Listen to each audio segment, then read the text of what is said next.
So for the Ross translation homework for chapter 31, what questions do you have here? Which ones do you want to go over? Okay, let's look at number 4. We have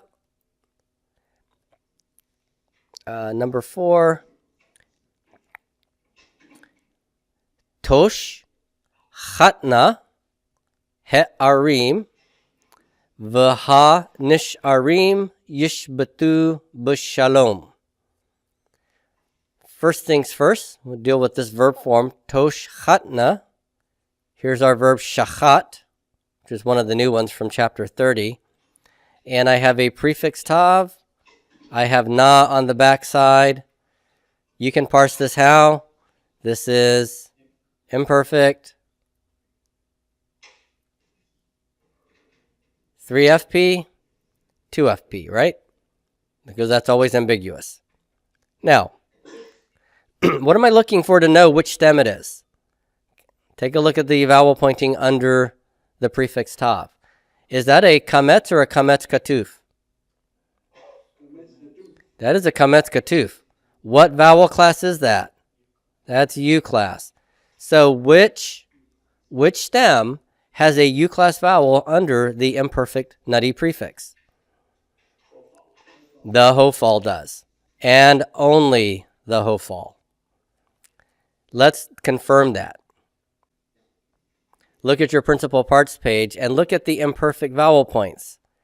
I class for Cal, I class for Niphal, vocal shavaz for PL and Pual, Hithpael, Zakirik, Hifil and Hophal, A class for Hifil, U class for Hophal. There's only one place I get a U class vowel under my imperfect nutty prefix, and that's in the Hophal stem.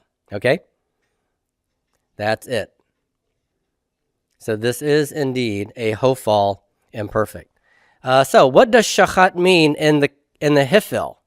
Because the Hophal is related to the Hifil, meaning what's the Hifil of shachat? To ruin, to corrupt. Okay? To ruin, corrupt, pervert. It's active. The Hophal is going to be passive. So if my subject or my inflectional marking is feminine plural, I want to be looking for a feminine plural noun that could be the subject. Is he'arim feminine plural? It is. Ir is city, but it's feminine, even though it looks masculine. So the cities, Hophal of shachat. I'm going to translate this with what time frame probably? For the imperfect, usually future, right? So the cities will be ruined, corrupted. The cities will be ruined. V'hanisharim. What am I looking at here? I have a verb sha'ar that we learned, I think, in chapter 26. And it has a prefix noon, an article hey, and a conjunction vav. Okay, so we see the conjunction and the article here. What I need to think about is what verb form this could be with a noon prefix. All right? So when I see a noon prefix, it could be imperfect, right? Imperfect, first common plural. But would that make sense with an article in front of it? Would I put an article in front of an imperfect verb? It wouldn't make sense, would it? We will do something? No, that wouldn't work. So my noon prefix might not be a nutty prefix noon. It might be a Niphal noon, right? And where do I actually see the Niphal noon prefix in the Niphal stem? Well, look at your principal parts. So here's my Niphal stem. Where do I see the Niphal noon prefix? I see it in the Niphal perfect. I see it in the Niphal participle. And then I have two infinitives absolute. I can see it in one of those. Okay? Now, how did that Niphal form look on the homework? It was nisharim with an eem ending. Which one of these can take an eem ending? The perfect, the participle, or the infinitive absolute? The participle.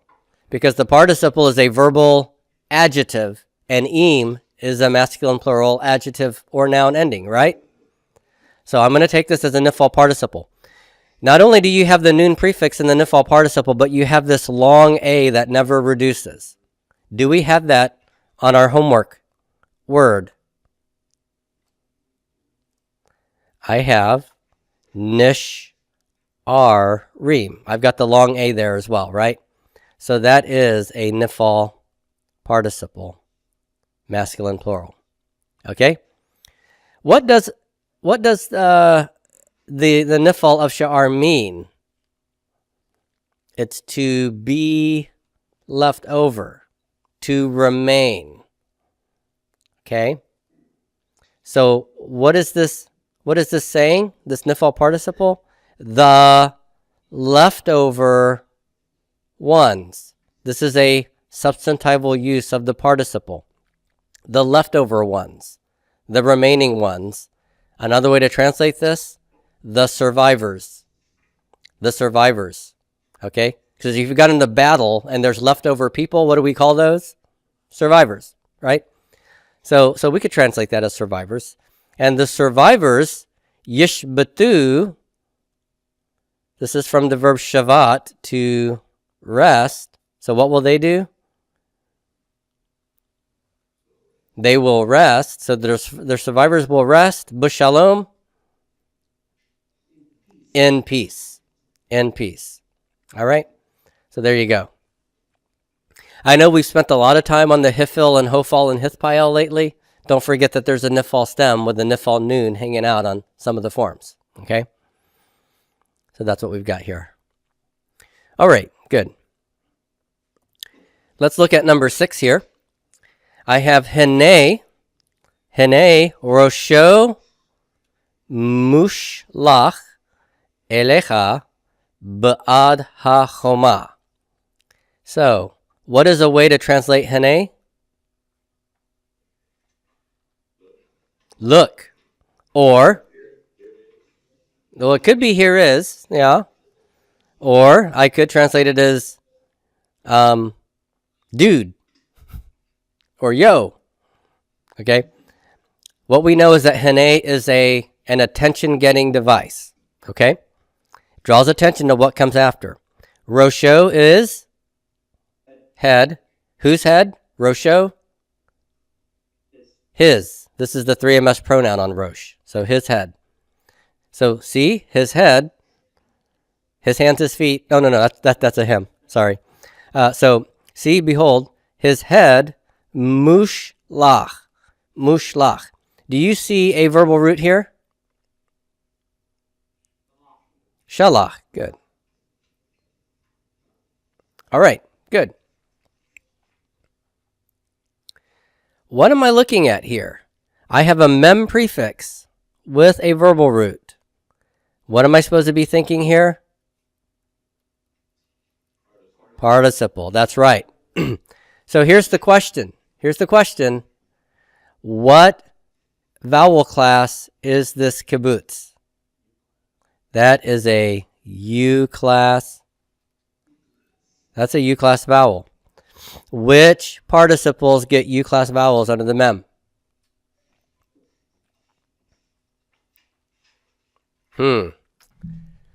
Look at your principal parts page. At all the participles. Where do we have U class? Well, there's no mem prefix in the Kal and Niphal, right? PL and Pual, what's under the mem? Vocal shavas. Under the mem in the Hithpael, Kirik. Under the Hiphal participle, A class.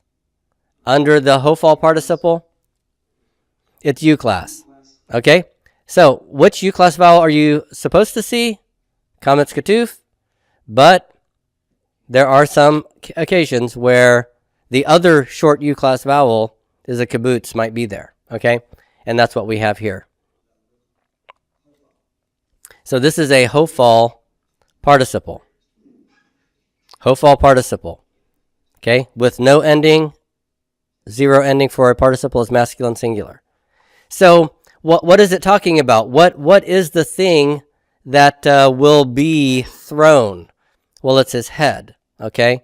So behold his head thrown. Thrown or cast. Okay? Now, here's the deal. What kind of a participle is this? This is a predicate use of the participle. Okay? It's not attributive. You might be thinking, yeah, but it comes after the noun and it agrees with it in gender and number, but not definiteness. Because Rochot is definite by means of the pronoun. So if this were attributive, I would need the article. Okay?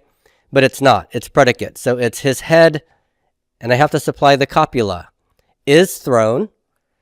And participles could also be, we mentioned this way back when we learned participles, it could refer to an action that is in the future but imminent.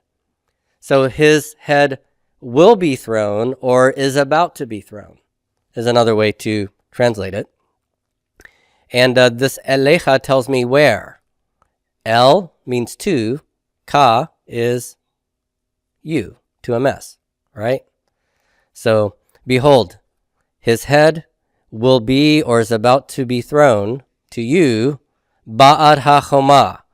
We learned choma is wall, ba'ad is spatial. Now, there's other meanings for ba'ad, but this is one of our new words, away from or behind rather than on behalf of, right? So this is probably best understood as being behind, right? So I'm on one side of the wall, someone else is on the other side, and I'm going to throw the head behind the wall to the other person. I'm sure that he turned his back and threw it that way for fun. And then the wall's behind him. Now, of course, I'm kidding, but okay, there you go. The NBA. Right, yes, like the NBA. Okay, good. So that's 2 Samuel 20:21. So look at number 1. Let's look at just some of the verbs here. I have hos teru. Hos teru. Do you see 3 identifiable root letters here? Yep, samik, tav, resh. I have a hey prefix in front, shuruk on the back side. When I see that hey, I have to be thinking Hiphal or Hophal, right? I see a kametz ketuf. Which one of these must it be? It's got to be Hophal. Hiphals would have either I or A class vowels under the hey. Hophals get the U class. Remember, I only have 3 vowel classes, A, I, and U, right? A, I, and U. So Hiphals use A and I, Hophals use the U. Okay, so it's a Hophal. And then, how many places does the Hophal actually have the hey visible? Would normally be 4, except the Hophal doesn't have a Hophal imperative, does it? So it's really the Hophal perfect or the 2 infinitives. Which one of those could have the shuruk on the backside? Only the Hophal perfect. Okay? And in that case, it's 3CP. So satar means to hide in the Hiphal, so the Hophal to be hidden or concealed. So they were hidden. They were concealed. All right? And what it was is the 12 men. Shite, Esrei, Ish. Okay, number 2, I want to look at 2 of the verbs here. Yehulal and v'yogdal. Look at Yehulal first of all. You see those 3 root letters identifiable, halal, which means to do what? praise. To praise. Now, what do you see in root 2? That's a dagesh forte. So what are my 2 main possibilities for a root 2 verb with doubling in it? Yeah, PL or pual. And look at root 1 now. I have a kibbutz. Is that A class, I class, or U class? It's U class, so this is a pual. Okay? That's right. And with the yod prefix, it's going to be pual, imperfect, 3ms, or it could be jussive, 3ms, okay? So the name of the Lord will be praised is one way to translate that, right? The name of the Lord will be praised. If it's jussive, it would be the name of the Lord, let be praised. So let the name of the Lord be praised. So both are possible. And look at the next one, v'yogdal. Here's my 3 root letters, gadal. Yod prefix. What vowel class is under the yod? Is that A, I, or U class? That's a U class because this is a kamet katuf, right? Yogdal. So this is a Hophal, imperfect 3ms, or a Hophal jussive 3ms. Okay? So let something be magnified. The Hiphil is to magnify, Hophal to be magnified. So it will be magnified or let it be magnified, depending on whether you go with Hiphil or jussive in the songs of Israel. Okay. Number 3, I have homlach. Homlach, there's my 3 root letters. Hey prefix, that could be which 2 stems? Hiphil or Hophal. Look at the kametz ketuf under the hey, it's got to be what? Hophal. Okay, that's U class, so that's Hophal. So this could be a Hophal perfect 3ms, and if it is, how am I going to translate homlach? The Hiphil means to make king, to enthrone. Homlach, to be enthroned. So how would I translate this? Homlach? He what? Make it passive and past. He was enthroned. Now, do I have a subject that could be overt here? Yeah, hagabor is masculine singular and the verb is masculine singular. So it could be the warrior was enthroned. All right? The warrior was enthroned. All ha'am, over the people. The warrior was enthroned over the people. But you see how the hey tells me it could be Hiphil or Hophal, so I got to look at the vowel pointing under the hey. And that commits me to the Hophal because it's U class. All right, good. We'll stop there.